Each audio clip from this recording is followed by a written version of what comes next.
বন্ধু, তোমার সাথে কিছু কথা বলছি। কি ভালো তো? কি বুলো বাপ, এবার চলতে বসি।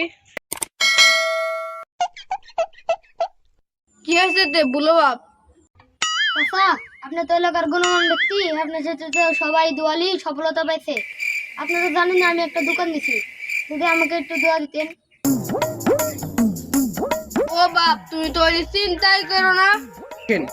আল্লাহ তোমার দোকান অনেক বড় করে দিক।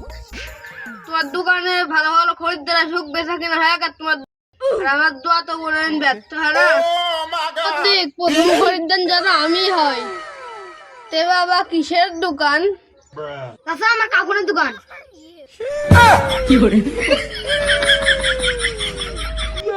তুই এই দোয়ালিতে আসছো?